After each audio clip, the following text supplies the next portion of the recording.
I got nightmares in my head, I fear thoughts build up until I can't hear. That my mind fills up into a creature, and it haunts me somewhere much deeper. I got nightmares in my head, I fear the thoughts build up until I can't hear. That my mind fills up into a creature, and it haunts me somewhere much deeper. Hello and welcome to True Crime Rocket Science, the most authentic voice in true crime. During Barry's fifth interview in just over 3 weeks, it was conducted on June 3rd, 2020, 5 bright red flags unfurl and flap and flutter in the gusts of our misgivings. And we're going to deal with these 5 fluttering red flags in this episode. If you haven't subscribed to the channel, please do. By the way, I'm recording this audio on my cell phone. Let me know if it's better quality than the one where I'm using my microphone. If you're enjoying this episode, please like, share, leave a comment. You can also hit the thanks button, and let's get started. Number 1, contempt. So let me ask you, what do you think is the number 1 predictor of divorce? What is something that can permanently doom a marriage? Well, let's take a look. According to the site, the Gottman Institute, which I'll put a link to that in the description, it describes itself as a research-based approach to relationships. They look at statistics and they look at a lot of these sort of predictors. According to that article, this one thing is the biggest predictor of divorce. Answer: contempt. Right? And this is based on the work of Dr. John Gottman, a guy who has been able to predict divorce with over 90% accuracy. And so without getting to know couples very well, the one measure that he tries to test for is contempt. And if it's there, even just slightly present, it is not a good sign for the longevity of a relationship. Now, according to this article, his life's work on marital stability and divorce prediction is world-renowned, featured in the number 1 bestseller Blink by Malcolm Gladwell. After watching thousands of couples argue in his lab, he was able to identify specific negative communication patterns that predict divorce. He called them the 4 horsemen of the apocalypse. And this is what they are: criticism, contempt, defensiveness, and stonewalling. And I think you might want to look at those 4 horsemen and look at how, and cross-reference those with Suzanne Morphew's notes on Barry. How often did he criticize her? How often was he defensive when she said something? And stonewalling as well. Contempt is the most destructive of the 4 horsemen because it conveys, I'm better than you. Also, I don't respect you. It's so destructive, according to the Gottman Institute, that couples who are contemptuous of each other are more likely to suffer from infectious illness than couples who are not contemptuous of each other. So it just shows you how it chews at someone's well-being, even psychological well-being. The target of contempt is made to feel despised and worthless. And isn't that why Suzanne felt she had to get out of this relationship? She wanted to come alive again. She wanted a second life. She wanted a second chance. And I mean, she was struggling with illness. So it says here, treating others with disrespect and mocking them with sarcasm are forms of contempt. So are hostile humor, name-calling, mimicking, and or body language such as eye-rolling and sneering. And so in his book, Why Marriages Succeed or Fail, Dr. John Gottman notes, quote, when contempt begins to overwhelm your relationship, you tend to forget entirely your partner's positive qualities, at least while you're feeling upset. You can't remember a single positive quality or act. This immediate decay of admiration is an important reason why contempt ought to be banned from marital interactions. And so you might think, wow, aren't we dealing with the affidavit here? Well, we are, and this is the sort of an intro to the first aspect that I want to highlight from it. And so the question comes up, is there contempt, for example, in this statement on page 24 of the affidavit, where Barry, when he was interviewed on June 3rd, he was asked about what happened on Friday morning, May 8th, and Barry said that we had our text argument. I don't even remember what it was about. She was in one of her moods. What do you think? Do you think a statement like that suggests contempt, to say she was in one of her moods? Now we go on to number 2, mimicking. Mimicking is, we mentioned it earlier, is one of those deadly symptoms of a doomed relationship as well, where you sort of mimic someone but in a kind of a sarcastic way and in a kind of belittling way. And you might say, so how did Barry do that? And also, did Barry do that? And so we actually have it in the form, possibly, I mean, we don't know for a fact that it did happen, but what we might be seeing here is a kind of digital impersonation.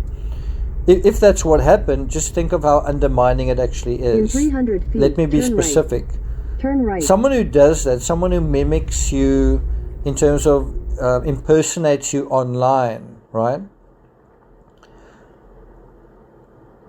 If somebody does that, then the question then is, haven't they likely crossed their own line in the sand from where they think a relationship could be saved to where they are now determined to emerge at the other end as the winner? And part of what they're trying to do is, whatever it is, discredit you, undermine you, make you look worse than you really are, or whatever it is.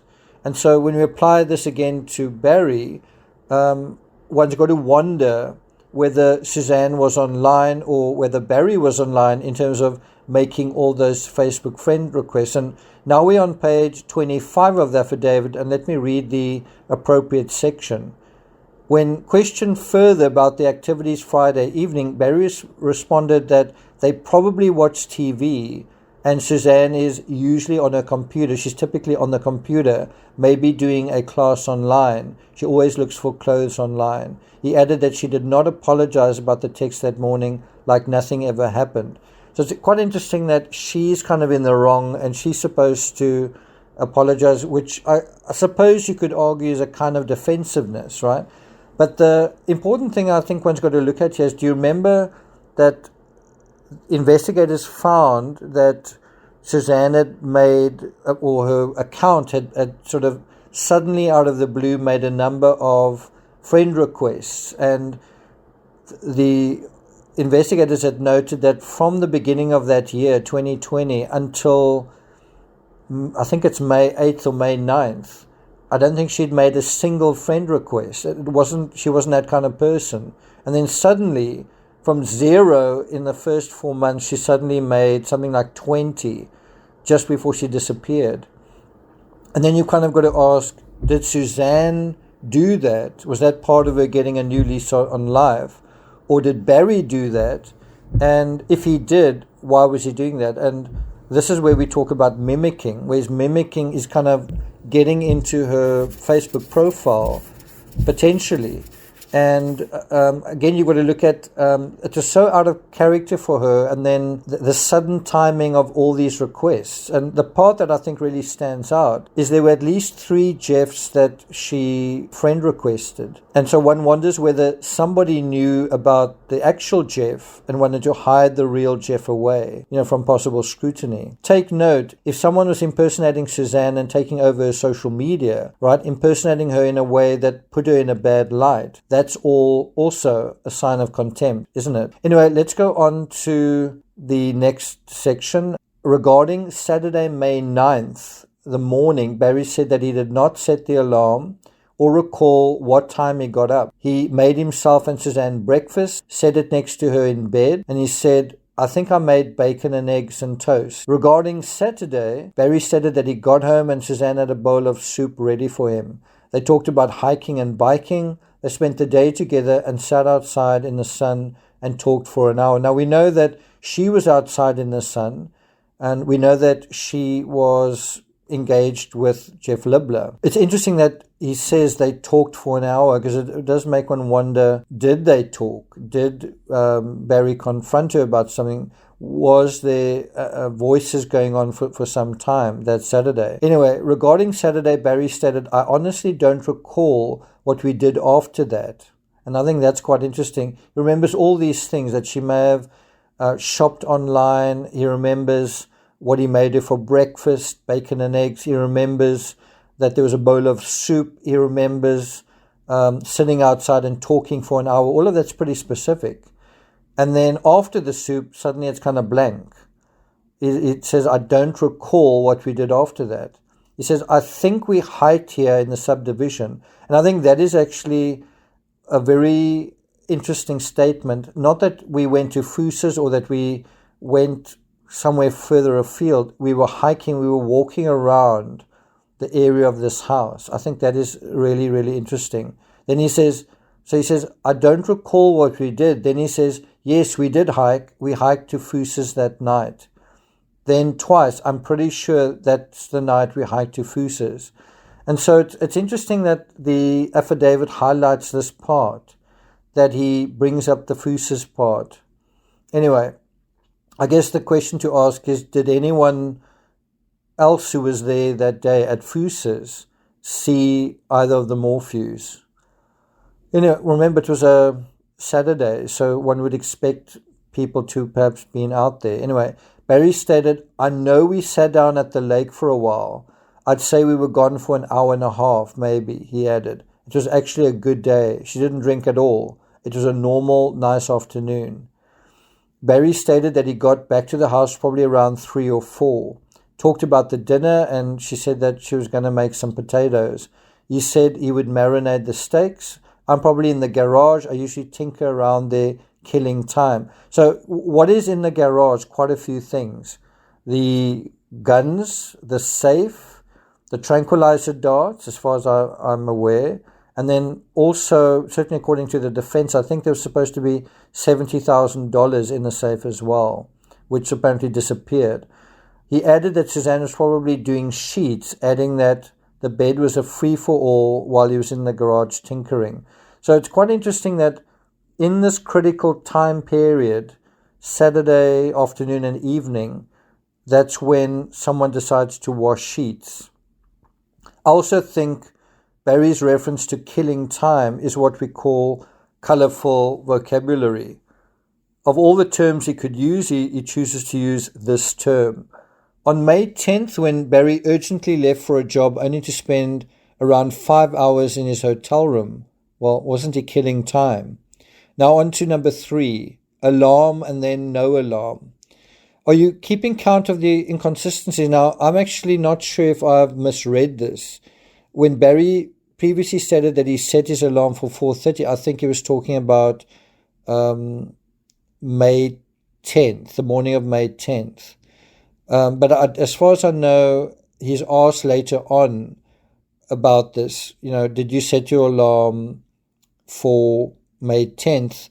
And I'm not sure if he's consistent about that. But the interesting thing is, for May 9th, he says he did not set an alarm or remember what time he got up, but that he made Suzanne breakfast. So I think it's interesting that he could recall the exact, this is for Saturday, I think it's interesting that he could recall the exact time he left to the responding officer. I mean, his words are, I think, what did he say? Okay, sorry, I've gotten a bit ahead of myself. He basically talks about the alarm and getting up on 2 mornings. So he does really refer to that. Let's deal with that quickly. Barry said, just had a wonderful evening and she was perfectly fine because there was no alcohol in her. He again said that he asked her not to drink that night. Barry stated that after dinner, Suzanne did the dishes and he went back into the garage, fixing the pin on the bobcat. So if you think about it in a very basic way, it seems to be a person is in the garage. This is at a very critical time in the timeline. A person is in the garage fixing something to do with the bobcat and is in the area where the guns are and the safe is, right? And then the next thing, someone is also washing something, right? It's not only in the kitchen, but also elsewhere. This is where he says, I think I recall seeing 4:15-ish when I get up and knowing that, hey, if I leave at 5, I'll get there at 8. He added, I probably got up, took a shower, got my clothes on. So it's now June 3rd. It's a couple of weeks afterwards, and he can remember the exact time now. He says, I recall seeing 4:15-ish. And now if you think about how he can't recall other things, like he says, I don't recall what we did after the soup. And this is dealing with basically the last afternoon that he spent with his wife ever, and he can't remember it. He can't really remember exactly what they did. Is that a little bit strange? Is that a little inconsistent?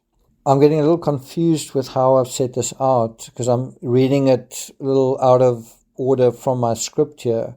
Anyway, Barry stated, I probably got up, took a shower, got my clothes on. Barry added that Suzanne was naked the last time he saw her, so he did not know what she was last wearing. That's also quite interesting. He knows all these things. He knows like the detail of the time, 4:15-ish, but he doesn't know what his wife was last wearing. Barry stated that he went into the dryer looking for socks and saw something about sheets, and he dug through some of Suzanne's clothes in the dryer. A pair of her shorts was in there. There's also quite a lot of detail there. Regarding Sunday morning, Barry stated, I think I was getting hungry and I think I went to McDonald's that was close, and I think when I was there, I think I decided against McDonald's, but I never eat there, and because of COVID, so I think I went around the corner to a gas station and got a granola bar. If you take that sentence on its own, it's extremely garbled. And how many times did he say the word think? He says, I think I was getting hungry, 1. I think went to McDonald's, 2. I think when I was there, 3. I think I decided against McDonald's, 4. And because of COVID, so I think I went around the corner. That's 5 times he says the word I think. So now let's just deal with what is kind of going on in that paragraph in a way that clarifies it. We want to look at dishes, the dryer, and the bobcat. Now we know now that investigators didn't find dishes, plural, in the drying rack, but just a single plate. I seem to remember Barry saying later on that they shared one plate. We're not quite there yet, but it's also fascinating that in the middle of all these things that are happening, Barry places himself at the dryer, right? He admits to digging through some of Suzanne's clothes, not really saying digging through his own clothes, and he also acknowledges working on his bobcat that night, and CCTV actually shows Barry driving up and down roads in Salida on Saturday afternoon with the bobcat. So it feels like the bobcat is somehow relevant to the events, doesn't it? We also know cadaver dogs apparently alerted on the driver's seat of the bobcat. Barry also suggests that Suzanne was naked when he last saw her, which also potentially suggests that there may be no clothing to be found at Moffat or anywhere else. But it's also possible she was wearing clothing, perhaps just not a lot. I'd like to know whether the bikini she was wearing and also the towel that I think she was lying on in that last photo sent to Jeff Libler, has that ever been found? Barry's story about going to McDonald's because he was hungry and then actually not going there and eating somewhere else is a sign of potentially another symptom we need to be on the lookout for: lack of commitment and lack of urgency.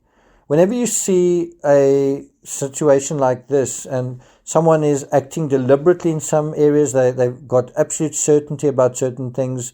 For example, Barry's certain that a mountain lion took Suzanne, but then when he's at McDonald's, he can't really say why he was there. He can't really remember what he was doing there. And so you have areas where the amount of commitment to a certain thing can be seemingly quite excessive. And then the lack of urgency and the lack of commitment to something else just seems to some extent a mismatch. In any event, overall, can you see that Barry is very adamant on certain things? He can remember the time he got up in his mind's eye as being 4:15, but then he can be wrong about whether or not he set an alarm or how many plates were used during a romantic dinner and whether he was carrying papers into a hotel room and how long he was at the work site. all of these are, if we're making a list, I wonder if there is anyone out there who's making a list of inconsistencies.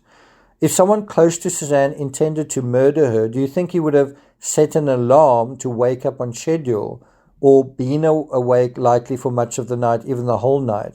And I think they can find on Barry's phone whether he did set an alarm. Now, on the one hand, you'd think if Barry had an important job and he internalized and he appreciated and he felt it was important and he did need to get up, legitimately needed to get up early, and he needed to be in Broomfield and he had a lot to do, you can kind of imagine that he would set an alarm. I did that this morning. I do meet some friends kind of promptly at 9 a.m. and I set, actually I've got two phones and I set both of their alarms, right? But you can imagine if Barry, what did I write here? If Barry had been awake the whole night, right? If he'd been awake likely for much of the night, even the whole night, would there be a need to set an alarm? And so the question is, if he said he set an alarm, and then it turns out on his phone he didn't set an alarm, what might that be indicative of? And the other thing is, if he was awake the whole night, where and when do you think he slept? Okay, and so the last thing I want to say is, why on the night of May 9th of all days is Barry digging through Suzanne's clothes? Why isn't he digging through his own clothes? And it does seem like a load of washing was done on the night of May 9th, right? Not May 10th, not May 8th, but May 9th. And that's based on Barry's version of events. And you know what? On that score, I believe him. But what on earth, what on that clothing needed to be washed off?